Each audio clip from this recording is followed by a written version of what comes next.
ہن لباس لکم وانتم لباس لہن، کہ تمہاری بیویاں تمہارے لباس ہیں، اور عورتوں سے کہتا ہے تمہارے خاوند تمہارے لباس ہیں۔ یہ تشبیہ پورے قرآن میں کسی رشتے کی اللہ نے نہیں دی جو خاوند اور بیوی کی اللہ تعالیٰ نے تشبیہ دی ہے کہ یہ تیرا لباس ہے اور یہ بیوی کے لیے خاوند لباس ہے، خاوند کے لیے بیوی لباس ہے۔ اب آپ تھوڑا سا غور فرمائیں، کیا لباس کے بغیر ہم کہیں جا سکتے ہیں؟ یہ خاوند اور بیوی کا رشتہ کتنا ضروری ہے۔ ہمارے ہاں تو ہندی معاشرہ ہے، کسی کی بیوی فوت ہو جائے تو اس کو لڑکی نہیں ملتی، اور کسی کا خاوند فوت ہو جائے تو اس سے خاوند نہیں ملتا، کوئی بیوہ ہو جائے، مطلقہ ہو جائے، اس کا کوئی رشتہ نہیں پوچھتا، ایک آدھ بچہ ہو تو وہ بیچاری اسی کے ساتھ ہی گزار دیتی ہے، اس کا کوئی رشتہ مانگنے بھی نہیں آتا۔ میں چاٹ گیا تھا، وہاں میں نے معاشرت دیکھی کہ 8 بچوں کی ماں کو بھی طلاق ہو جائے تو عدت کے بعد فوراً اس کی شادی ہو جاتی، اور جو خاوند ہوتا ہے وہ 8 بچوں کو سنبھال لیتا ہے۔ حالانکہ غریب ملک ہے بالکل، اور یہاں سب کچھ ہے، لیکن کہیں کبھی کسی بیوہ کی شادی ہو، اس کے ساتھ بچے ہو تو کہیں جی اسی بچہ نہیں لینا، اسی بچی نہیں لینی۔ اللہ کے واسطے یہ ہندی معاشرت چھوڑو، اپنے نبی والی معاشرت اپناؤ۔ پہلی شادی میرے نبی نے بیوہ عورت سے کی ہے، اور سب مطلقہ ہیں یا بیوہ ہیں، ایک کنواری حضرت عائشہ بس۔ تو لباس کے لیے کیا ہے، ہم کتنی احتیاط سے رکھتے ہیں، خاص طور پر عورتیں اپنے لباس کا کتنا خیال کرتی ہیں، کیسے وہ ایسے لٹکا کے رکھتی ہیں کہ اس کی کریز خراب نہ ہو۔ مرد اپنے لباس کا کیسے خیال کرتے ہیں کہ اس کو لٹکا کے رکھتے ہیں، کریز خراب نہ ہو، پھر جب پہن لیتے ہیں ایسے ویسے دیکھتے ہیں میں کیسا لگ رہا ہوں۔ تو آپ کو کتنا ہی غصہ آیا ہو، کبھی آپ نے اپنا گریبان پھاڑا ہے؟ آپ اگلے کا گریبان پکڑو گے اور تیری ایسی تیسی، اپنا نہیں پکڑو گے۔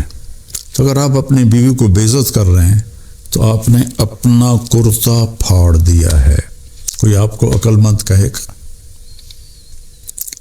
آپ اتنی حفاظت کرتے ہیں کہ کھانا کھانے سے پہلے اوپر رومال بچھاتے ہیں، ہوٹلوں میں بھی ملتا ہے، اب گھروں میں بھی ہوتا ہے، کہ تاکہ کھانے کے کوئی ذرات یا سالن کا کوئی قطرہ وہ کرتے پر پڑ نہ جائے۔ اتنی احتیاط کرتے ہیں۔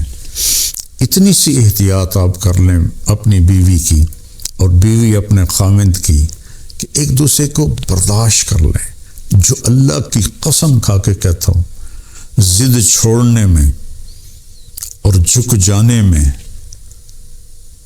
ساری کامیابیاں اور عزتیں چھپی ہوئی ہیں۔ میرے ساتھ اللہ نے شہرت کا عجب معاملہ کیا تو مجھے بہت مسائل کا سامنا کرنا پڑا، تو اللہ تعالیٰ نے مجھے ان 2 چیزوں کی توفیق عطا فرمائی۔ میں ضد کے آگے ہار مان جاتا تھا، پیچھے ہٹ جاتا تھا، اگلے کی پوری کر دیتا تھا، اور جتنا بھی مجھے اوپر کچھ ہوا میں سر نیچے جھکا کے رکھا۔ میں نے کبھی جواب نہیں دیا، کبھی ترکی بترکی جواب نہیں دیا، کبھی ضد کو ضد سے نہیں توڑا، اپنی ضد کو توڑ دیا اور اپنے آپ کو نیچے جھکا لیا۔ تو میرے مالک نے میرے اوپر کتنا کرم کیا، میں کیسے بیان کروں کہ میرے قیامت تک زندگی لے کر رہوں اور سجدے میں پڑا رہوں تو میں اللہ کی اس نعمت کا شکر ادا نہیں کر سکتا۔ آج میں آپ سے مخاطب ہوں اور اللہ میری بات کو پوری دنیا میں پھیلا رہا ہے۔ اللہ کے واسطے ضد چھوڑ دے، اگلے کی ضد مان لیں، حتیٰ کہ بچہ بھی ضد کرے نا تو اس کی ضد مان لیں۔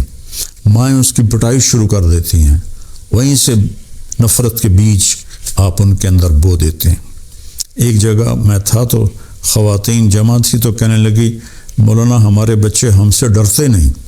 میں نے کہا تو کیا تم ڈائن ہو جو تمہارے بچے تم سے ڈریں؟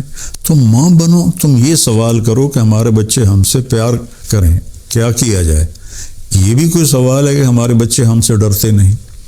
ڈرانا نہیں ہے، قریب کرنا ہے، تو جھک جاؤ، آپ کا گھر آباد ہو جائے گا۔ اللہ کی قسم کھا کے کہتا ہوں، آپ کے گھر میں خوشیاں رہیں گی۔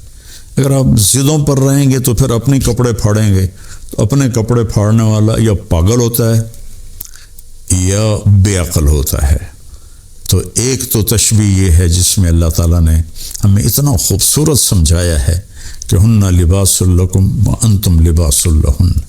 پھر اس سے ایک اور مطلب بھی نکلتا ہے، جب ہم چھوٹے تھے ہماری مائیں ہمیں جو کپڑے پہناتی تھیں وہ ہم پہن لیتے تھے۔ جب ہم بڑے ہوئے تو ہم اپنی پسند کا کپڑا خود لینے لگے اور خود یا خریدا یا منگوایا اپنی پسند کا۔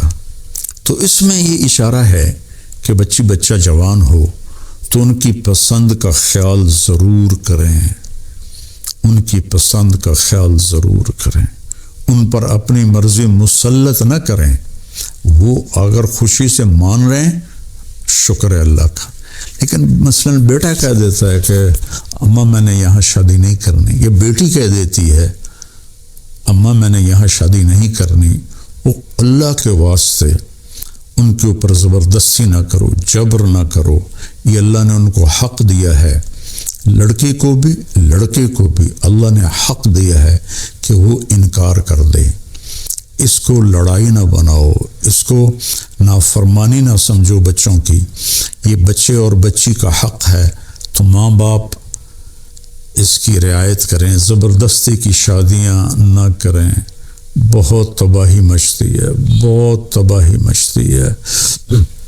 عمر گزر گئی ان کے بھیانک انجام دیکھتے ہوئے، جہاں ماں باپ نے ٹھونس دیا لڑکی پر کہ ایتھے ہی کرنی ہے، یا بیٹے پر ٹھونس دیا ایتھے ہی کرنی ہے نہیں تو گھروں نکل جا۔ یہ اس قسم کی فضول باتیں، یا ہم نے تو بس ارائیوں میں کرنی ہے، ہم نے تو جٹوں میں کرنی ہے، ہم نے تو راجپوتوں میں کرنی ہے۔ میرے نبی کا فرمان ہے نیک دیکھو، نیک ہو، صالح ہو، اچھے اخلاق والا ہو، جس قوم کا بھی ہو رشتہ جوڑ دو۔ میرے نبی نے اپنی ایک بیٹی اپنے گھرانے میں دی حضرت علی علیہ السلام کو، باقی تینوں بیٹیاں آپ نے اپنے خاندان سے باہر دی ہیں۔ حضرت عثمان کو جو بنو امیہ میں سے تھے 2 بیٹیاں ان کو دی، ابو العاص کو بڑی بیٹی حضرت زینب دی۔ تو رشتوں میں اس بات کا خیال رکھیں کہ بچوں کی رائے کا خیال رکھا جائے۔ بات لمبی ہو رہی ہے لیکن ضروری ہے۔ حضرت علی رضی اللہ تعالیٰ عنہ علیہ السلام تشریف لائے حضرت فاطمہ کا رشتہ مانگنے، اور جبریل پہلے آ گئے تھے کہ یا رسول اللہ نے علی اور فاطمہ کا رشتہ طے کر دیا ہے۔ تو جب آ کر بیٹھے تو شرمندگی سے بول نہ سکے، تو آپ نے خود فرمایا علی کیسے آئے؟ وہ خاموش۔ پھر آپ نے فرمایا فاطمہ کے رشتے کے لیے آئے ہو؟ کہ جی ہاں۔ تو انشاءاللہ کہہ کے اٹھ گیا، ہاں نہیں کی، صرف اتنا کہا انشاءاللہ، حالانکہ وہی آ چکی ہے انشاءاللہ۔ سیدھے گھر گئے، وہ حضرت فاطمہ رضی اللہ تعالیٰ عنہ علیہ السلام کو بلایا اور فرمایا بیٹی علی کا رشتہ آیا ہے، میں ہاں کر دوں؟ اللہ اکبر۔ آج کی بیٹیاں بیچاری ماں باپ کے آگے سر جھکا دیتی ہیں، تو جنت کی عورتوں کی سردار اور حسنین کی ماں، ان کے بارے میں آپ کا کیا خیال ہے؟ بیٹی رشتہ کر دوں؟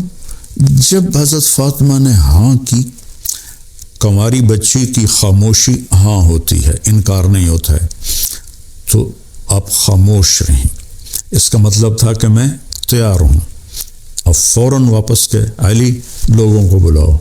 پھر لوگ آئے، مجمع مسجد میں اکٹھا ہوا، تو آپ نے ممبر پر کھڑے ہو کے پہلی بات یہ کہ لوگوں میرے پاس جبریل اللہ کا پیغام لے کر آئے تھے کہ میں اپنی بیٹی فاطمہ کا نکاح علی کے ساتھ کر دوں۔ جب میرا نبی اتنا خیال کر رہا ہے ہم بھی خیال کیا کریں۔ اپنے پیٹ سے جنتے ہیں اور پھر ان پر وہ زیادتی کرتے ہیں، یہ ساری زندگی سے سکتی رہتی ہے۔